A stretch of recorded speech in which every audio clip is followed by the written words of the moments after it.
राधे राधे दोस्तों, मैं हूं डॉली शर्मा। डॉली शर्मा की रसोई एंड दुनिया में आपका बहुत बहुत स्वागत है। दोस्तों, कार्तिक शुक्ल नवमी को आंवला नवमी कहते हैं। आंवला नवमी को आंवले के वृक्ष की पूजा करते हैं। आंवले के वृक्ष में विष्णु भगवान का वास होता है। इस दिन का किया हुआ दान और दक्षिणा अजर अमर हो जाता है। आंवले के वृक्ष में जल, मूली, रोली, चावल, गुड़, सोहली पत्र, आंवला, एक ब्लाउज पीस दक्षिणा चढ़ाएं। दिया धूप जलाकर 108 बार फेरी दें। कहानी कहें, कहानी सुनने से मनवांछित फल प्राप्त होता है।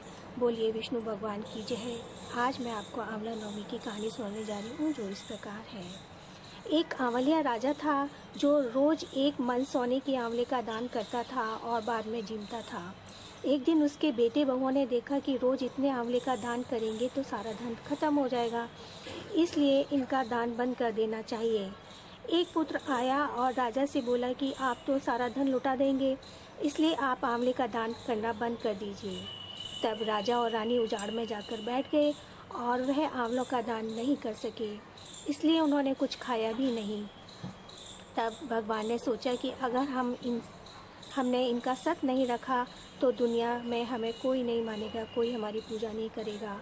तब भगवान ने सपने में कहा कि तुम उठो और तुम्हारे पहले जैसी रसोई हो गई है, आंवले का वृक्ष लगा हुआ है, तुम दान करो और जीम लो। तब राजा रानी ने उठकर देखा तो पहले जैसा राजपाट हो गया और सोने के आंवले वृक्ष पर फैले हुए हैं। तब राजा और रानी 1.25 मन आंवले का दान करने लगे। उधर बहु बेटों से धर्म अन्नदाता का बैर पड़ गया।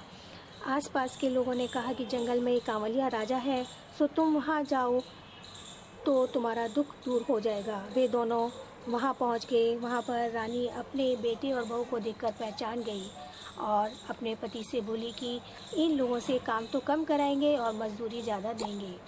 एक दिन रानी ने अपनी बहू को बुलाकर कहा कि मेरा सिर धोकर नहला दे।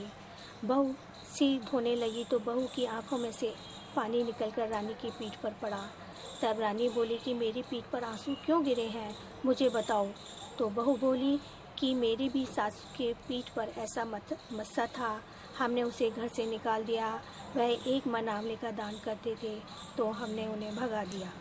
तब सासू बोली कि हम ही तुम्हारे सास ससुर हैं, तुमने हमें निकाल दिया था, परंतु भगवान ने हमारा सत रखा है। हे भगवान, जैसा राजा रानी का सत रखा वैसा सबका रखना, कहते सुनते सारे परिवार का सत रखना। बोलिए विष्णु भगवान की जय।